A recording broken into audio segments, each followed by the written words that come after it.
Selamat berjumpa lagi rekan-rekan mahasiswa. Hari ini kita kuliah Keuangan Negara, sesi ke-11.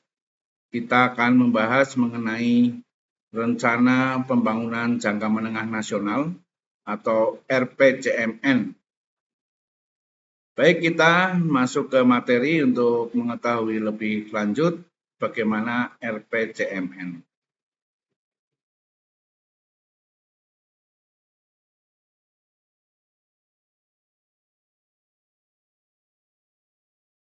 Rencana Pembangunan Jangka Menengah Nasional atau RPJM Nasional merupakan dokumen perencanaan untuk periode 5 tahun yang terdiri dari RPJM Nasional 1 tahun 2005 sampai 2009, dikenal sebagai Indonesia Sehat.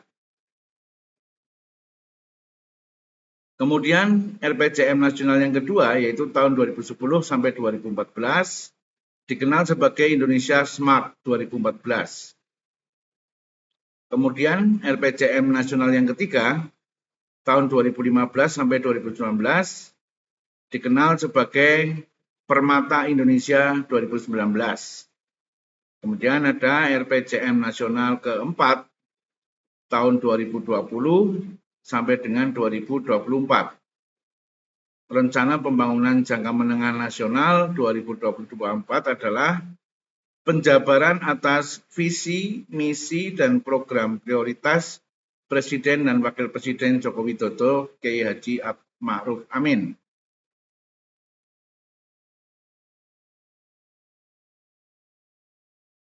Dan kita masuk ke definisi RPJMN dan urgensinya. Rencana Pembangunan Jangka Menengah Nasional atau RPJM 2020 sampai 2024 merupakan tahapan penting dari Rencana Pembangunan Jangka Panjang Nasional atau RPJPN tahun 2005 sampai 2025. Karena akan mempengaruhi pencapaian target pembangunan dalam RPJPN. Pada saat itu, pendapatan per kapita Indonesia diperkirakan sudah masuk ke dalam kelompok negara-negara berpenghasilan menengah atas atau disebut dengan upper middle income countries yang memiliki infrastruktur, kualitas sumber daya manusia, layanan publik, serta kesejahteraan rakyat yang lebih baik. RPJMN 2020-2024 terdiri dari narasi RPJMN dengan 3 lampiran, yaitu yang pertama, proyek prioritas strategis atau major proyek, kedua adalah metrik pembangunan, dan ketiga adalah arah pembangunan wilayah sebagai suatu kesatuan yang tidak terpisahkan.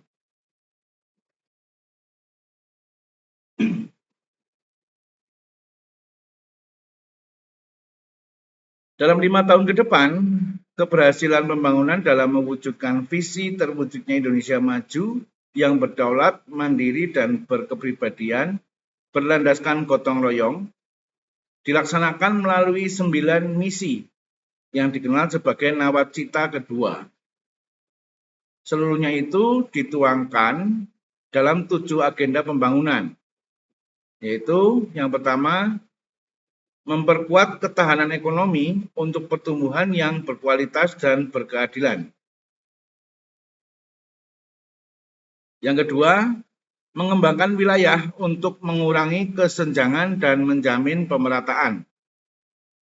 Yang ketiga, meningkatkan sumber daya manusia yang berkualitas dan berdaya saing. 4, revolusi mental dan pembangunan kebudayaan. 5, memperkuat infrastruktur untuk mendukung pengembangan ekonomi dan pelayanan dasar.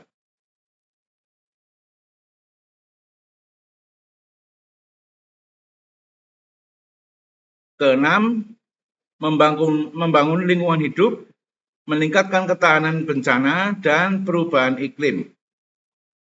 Dan yang ketujuh, meningkatkan stabilitas politik, hukum, pertahanan, dan keamanan, dan transformasi pelayanan publik, Selain itu, sektor-sektor pembangunan lain yang tidak disebutkan tetap dilakukan dalam mendukung pencapaian visi dan misi di atas.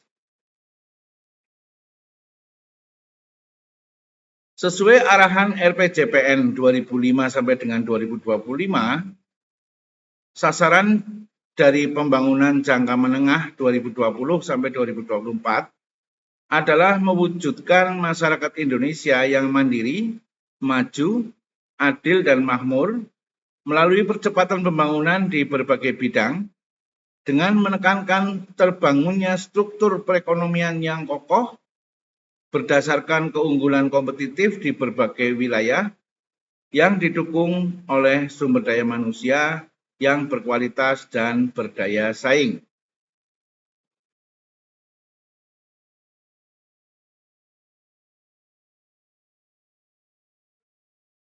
Pembangunan dalam 5 tahun ke depan yang digariskan dalam RPJMN ini dilaksanakan melalui upaya seluruh komponen bangsa.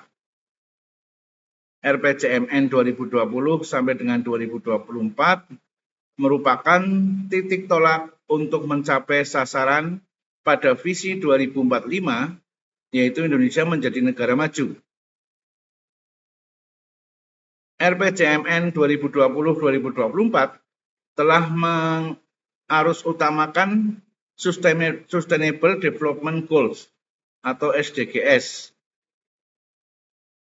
Target-target dari 17 tujuan pembangunan berkelanjutan atau SDGs beserta indikatornya telah menjadi bagian yang tidak terpisahkan dalam 7 agenda pembangunan Indonesia ke depan.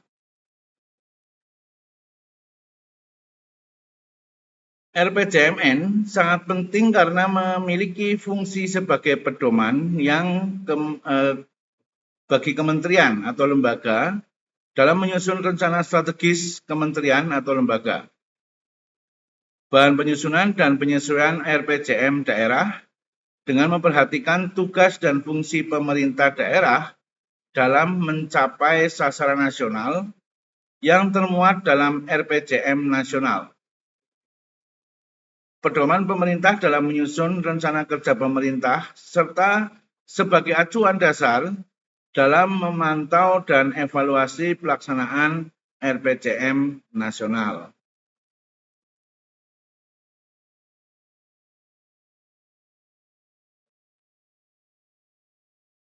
RPJMN yang merupakan penjabaran dari visi, misi, dan program Presiden hasil pemilihan umum tahun 2019, RPJMN nasional memuat strategi pembangunan nasional, kebijakan umum, proyek prioritas strategis, program kementerian atau lembaga, dan lintas kementerian atau lembaga, arah pembangunan kewilayahan dan lintas kewilayahan, maka prioritas pembangunan serta kerangka ekonomi makro yang mencakup gambaran perekonomian secara menyeluruh, termasuk arah kebijakan fiskal dalam rencana kerja yang berupa kerangka regulasi dan kerangka pendanaan yang bersifat indikatif. Pemerintah dalam melaksanakan RPJMN membutuhkan partisipasi dari seluruh pelaku pembangunan. Pemerintah membutuhkan partisipasi agar pembangunan yang dilaksanakan terarah dan sesuai dengan apa yang dibutuhkan serta diharapkan oleh masyarakat. Selain itu, juga agar pemerintah dapat mengetahui bagaimana keberhasilan dari pembangunan yang telah dilaksanakan terhadap bangsa ini.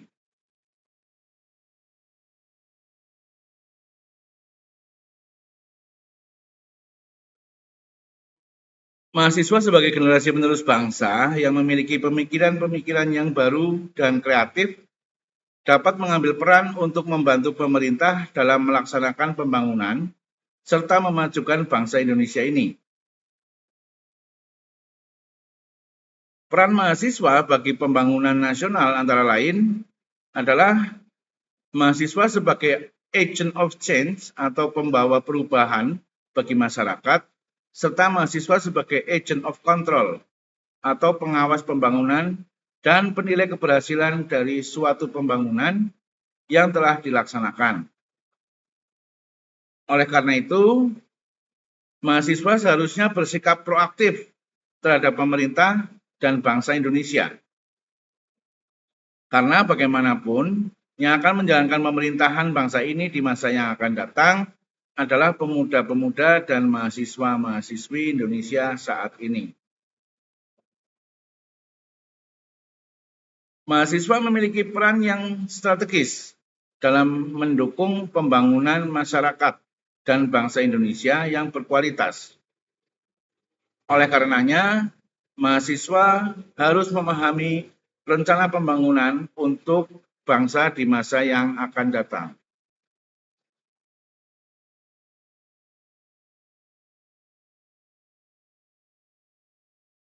Mahasiswa harus memahami RPJMN yang telah ditetapkan pemerintah agar nantinya mahasiswa mampu untuk melaksanakan perannya sebagai mahasiswa dengan tepat.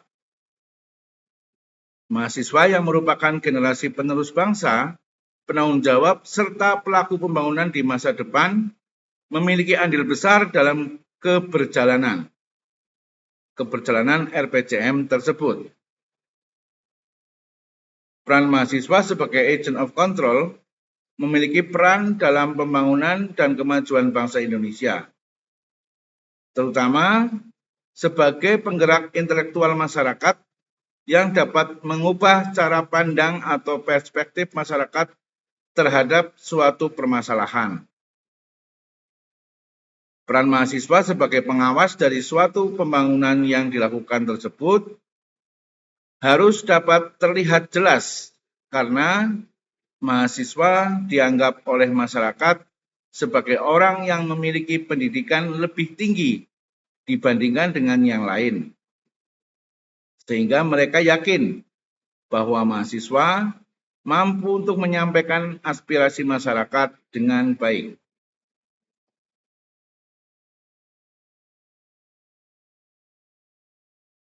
Mahasiswa sebagai kaum intelektual dengan pemikiran yang kritis serta analitis harus berani untuk menyampaikan pendapatnya secara langsung kepada pemerintah apabila pembangunan yang dilaksanakan pemerintah merugikan rakyat atau tidak sesuai dengan tujuan pembangunan tersebut.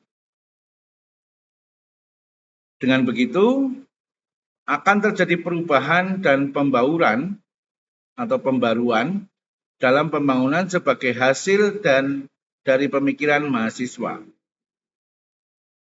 Mahasiswa memiliki kedudukan sebagai generasi muda penerus bangsa Indonesia di masa depan. Mahasiswa harus mampu bertindak sebagai agent of change atau agen perubahan dalam masyarakat yang mampu untuk menjadi pelopor masyarakat serta dapat memberikan perubahan-perubahan yang berdampak positif bagi masyarakat. Peran mahasiswa bagi pelaksanaan RPJMN tersebut dapat dimulai dari organisasi ataupun lembaga-lembaga di kampus yang diikuti. Di dalam organisasi atau lembaga tersebut, mahasiswa dapat berkarya sesuai dengan minat dan kreativitas mereka serta melakukan sesuatu bagi bangsa ini.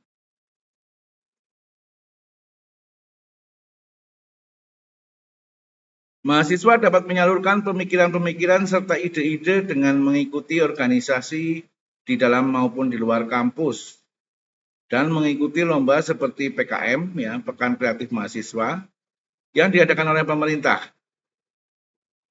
Mahasiswa mengikuti organisasi dengan tujuan untuk melatih soft skill mereka karena selain nilai, kualitas penting yang dibutuhkan setelah lulus adalah soft skill. Dan hal tersebut didapatkan dari mengikuti organisasi ataupun lembaga-lembaga kemahasiswaan. Dengan begitu, mahasiswa diharapkan menjadi generasi penerus bangsa yang mampu untuk mewujudkan pembangunan bangsa Indonesia menjadi lebih baik lagi.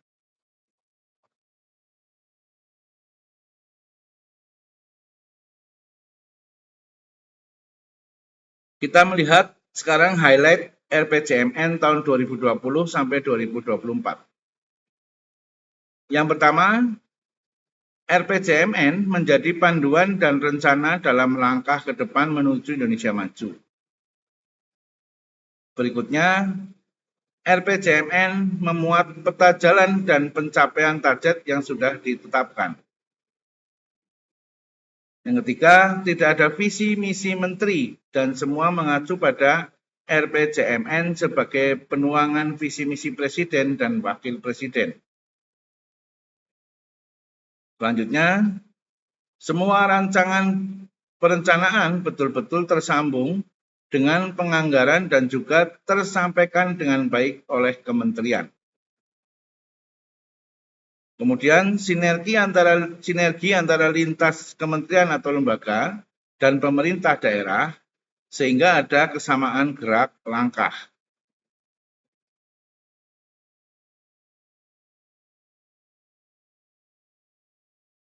Sekarang kita melihat kepada dasar hukum penyusunan RPJMN tahun 2020 sampai 2024. Dasar hukum utamanya adalah Undang-Undang Nomor 25 Tahun 2004 tentang Sistem Perencanaan Pembangunan Nasional. Kemudian undang-undang turunannya atau aturan turunannya adalah Peraturan Pemerintah Nomor 40 Tahun 2006 tentang tata cara penyusunan rencana pembangunan nasional. Dan ditambah lagi dengan Peraturan Pemerintah Nomor 17 Tahun 2017 tentang sinkronisasi proses perencanaan dan penganggaran pembangunan nasional. Ini adalah dasar hukum untuk penyusunan RPJMN tahun 2020 sampai dengan 2024. Kemudian kita melihat di sini adalah bagaimana proses penyusunan RPJMN 2020 sampai dengan 2024. Langkah yang pertama adalah yang disebut dengan naskah akademik, itu yang paling kiri ya, nomor 1. Naskah akademik ini adalah sebagai background study. Kegiatannya apa saja di situ adalah analisa dan gambaran komprehensif kondisi dan pencapaian pembangunan berdasarkan data-data empirik yang objektif. Jadi dalam hal ini biasanya pemerintah akan mengajak kampus-kampus di seluruh Indonesia untuk membuat naskah akademik tentang RPJMN. Proses kedua adalah naskah teknokratik. Di dalam proses teknokratik ini adalah perencanaan yang dilakukan oleh perencana profesional atau oleh lembaga atau unit organisasi yang secara fungsional melakukan perencanaan. Jadi selain naskah akademik, pemerintah juga akan menggandeng pihak-pihak profesional.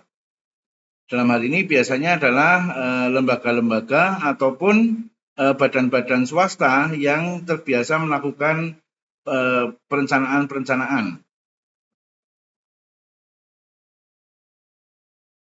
Kemudian yang ketiga adalah proses politik. Jadi setelah ada dokumen naskah akademik dan dokumen naskah teknokratik, masuk kepada proses politik, yaitu integrasi dengan visi, misi, dan program yang ditawarkan presiden terpilih. Ya, jadi setelah data-data ataupun dokumen-dokumen dari akademik, ya, dari kampus-kampus dan dari lembaga profesional yang memang biasa menangani perencanaan, maka akan diintegrasikan dengan visi misi dan program yang disasarkan presiden terpilih atau yang ditawarkan oleh presiden yang terpilih. Itu adalah yang ketiga. Kemudian proses yang keempat adalah konsultasi publik.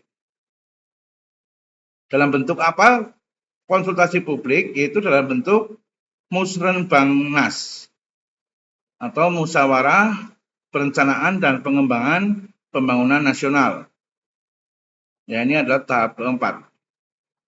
Ini biasanya dilaksanakan pada bulan Juli sampai dengan Desember tahun 2019 yang lalu. Kemudian proses yang terakhir adalah proses RPJMN.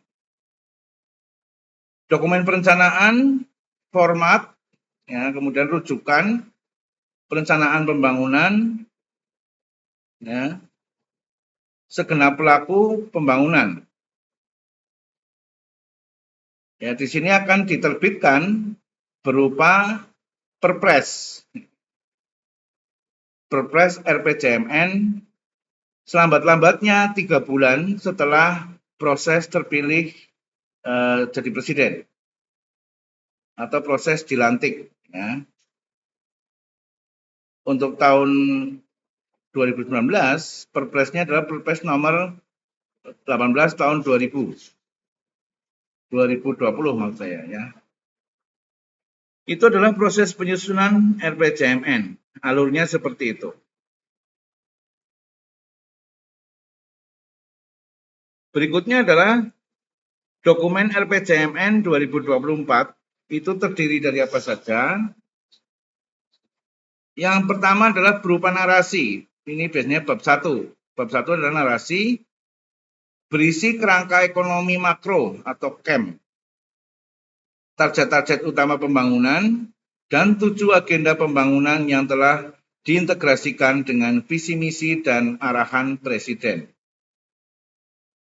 Kemudian di buku kedua atau bab kedua adalah proyek prioritas strategis atau disebut dengan Mayor Project. Ini berisi deskripsi atau rincian 41 proyek prioritas strategis, yaitu Mayor Project. Tentunya ini adalah setelah mendapat persetujuan dari DPR. Dan buku ketiga adalah metrik pembangunan. Berisi metrik agenda pembangunan dan metrik kementerian atau lembaga. Ini sifatnya adalah indikatif non-operasional. Kemudian buku yang keempat adalah arah pembangunan wilayah.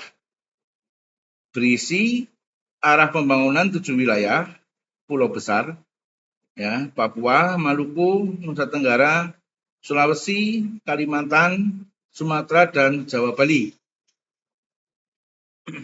Itu adalah dokumen RPJMN, ya, terdiri dari 4 buku.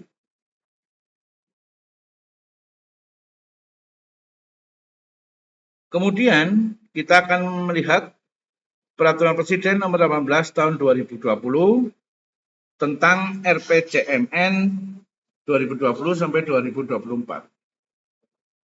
Ini terdiri dari 4 buku lampiran, ya. Yang pertama adalah narasi RPJMN 2020 dan 2024. Ini yang sudah kita lihat tadi, ya, di rinciannya. Rincian dokumen RPJMN 2020-2024, dan ini adalah perpresnya, peraturan presidennya. Ini sama, isinya ada 4 buku. Hanya di sini lebih dijelaskan tentang matrik pembangunan, yaitu matrik kementerian lembaga dan non-lembaga yang bersifat non-operasional. Berisi pagu per program dan pagu kegiatan prioritas. Ini didetailkan di dalam peraturan presiden nomor 18 tahun 2020.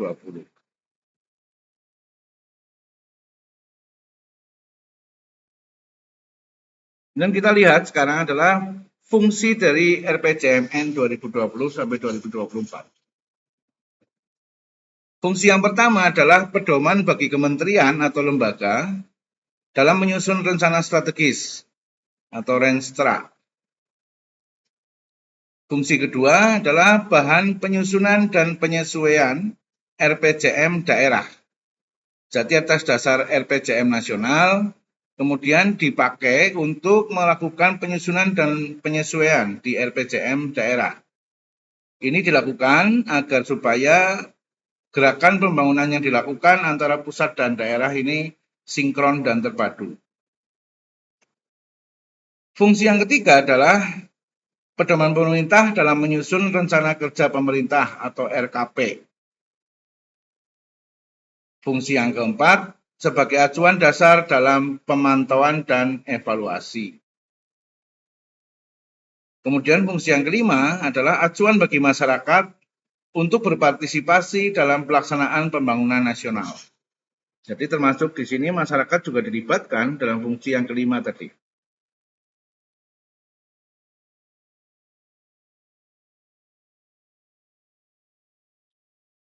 Kemudian kita melihat di sini adalah dasar-dasar kebijakan RPJMN. Kita fokus kepada RPJMN keempat, yaitu tahun 2020 sampai tahun 2024, di mana masa saat ini masih berjalan. Percepatan pembangunan dengan menekankan terbangunnya struktur perekonomian yang kokoh, berlandaskan keunggulan kompetitif di berbagai wilayah, yang didukung oleh SDM berkualitas dan berdaya saing. Ini dijabarkan lebih lanjut. Yang pertama adalah pembangunan SDM atau sumber daya manusia. Yang kedua adalah pembangunan infrastruktur. Maka kita lihat ya, 5 tahun atau 8 tahun terakhir ini pembangunan infrastruktur sangat signifikan dan sangat masif. Yang ketiga adalah penyederhanaan regulasi, yaitu penyederhanaan tentang aturan-aturan yang berlaku. Yang keempat, penyederhanaan birokrasi. Ini dilakukan dengan melakukan digitalisasi di berbagai sistem birokrasi dan perizinan. Ya, seperti ada dibuatnya OSS untuk perizinan-perizinan usaha dan sebagainya. Yang kelima adalah transformasi ekonomi atau kita melakukan pengembangan dan perubahan model-model ekonomi yang berjalan di masyarakat.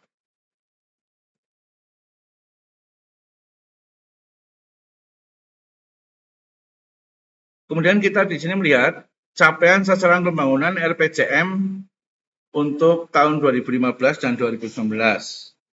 Nah, ini adalah data detail, angka-angka, nanti silahkan bisa dilihat sendiri karena ini sudah berlalu, yaitu 2015 sampai 2019. Dari angka ini nanti bisa kita bandingkan antara perencanaan dengan hasil yang dicapai secara real. Nanti bisa teman-teman lihat sendiri di sini. Kemudian adalah tahapan penyusunan RPJMN berdasarkan Peraturan Pemerintah Nomor 40 Tahun 2006 tentang tata cara penyusunan RPJMN nasional. Ya, tadi kita sudah melihat yang tahun 2020 sampai 2024.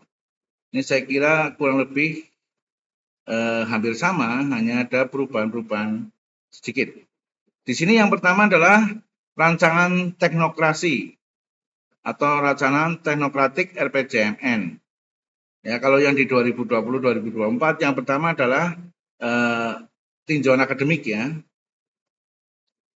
Ini tinjauan akademik tidak di sini. Kemudian yang kedua adalah rancangan awal RPJMN. Kemudian yang ketiga adalah rancangan RPJMN.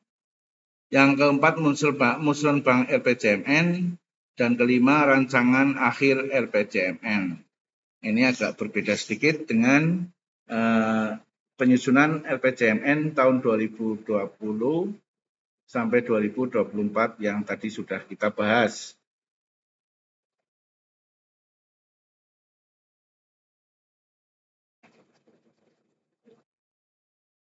Kemudian keterkaitan program atau kegiatan antar dokumen perencanaan.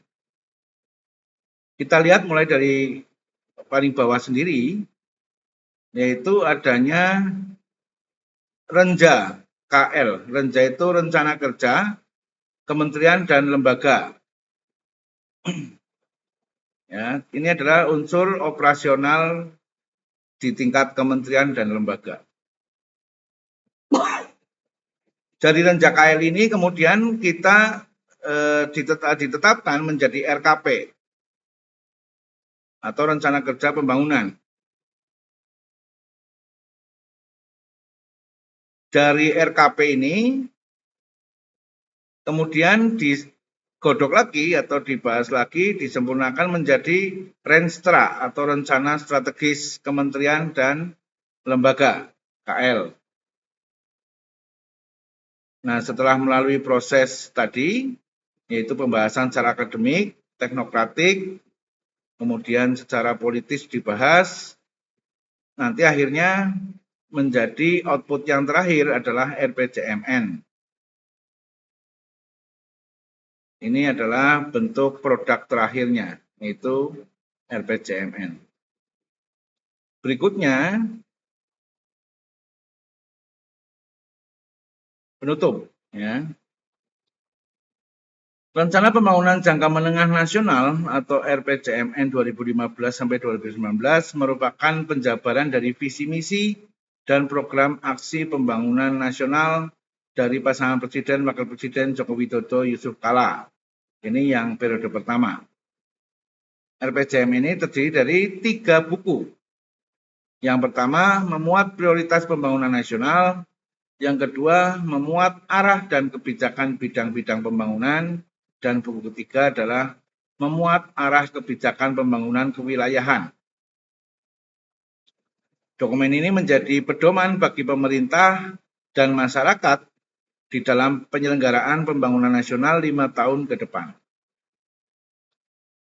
Dokumen ini juga menjadi acuan di dalam penyusunan RPJM daerah dan menjadi pedoman bagi pimpinan nasional dalam menyusun rencana kerja pemerintahan atau RKP tahunan.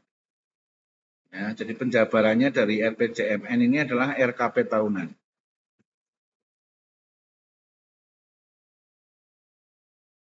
Keberhasilan pembangunan nasional dalam mewujudkan visi terwujudnya Indonesia yang berdaulat, mandiri, dan berkepribadian berlandaskan gotong royong sebagai arah perubahan yang memberikan jalan bagi kelahiran Indonesia hebat. Untuk itu, pelaksanaan pembangunan juga didukung oleh yang pertama, komitmen dari kepemimpinan nasional yang kuat dan demokratis. Yang kedua, konsistensi kebijakan pemerintah. Yang ketiga, keberpihakan kepada rakyat. Keempat, peran serta masyarakat dan dunia usaha secara aktif. Dan yang kelima adalah sistem birokrasi pemerintahan yang kuat, transparan, akuntabel, dan efisien. Pembangunan nasional yang digariskan dalam RPJMN ini dilaksanakan melalui upaya seluruh komponen bangsa akan membawa Indonesia menjadi bangsa yang berdaulat dalam politik, berdikari dalam bidang ekonomi, dan berkepribadian dalam bidang kebudayaan. Saya kira itu yang kita bahas kali ini mengenai RPJMN nasional atau Rencana Pembangunan Menengah Nasional. Baik teman-teman, saya kira itu yang bisa kita bahas untuk saat ini. Di dalam kuliah sesi ke-11, ya, kita akan lanjutkan lagi di sesi berikutnya. Jangan lupa memberikan komentar di kolom komentar, kemudian subscribe bagi yang belum subscribe, like dan share kepada semua orang agar semua orang yang mendengarkan channel ini mendapatkan manfaat dari pembahasan kita. Demikian kuliah kita kali ini, kita bertemu lagi pada sesi kuliah berikutnya.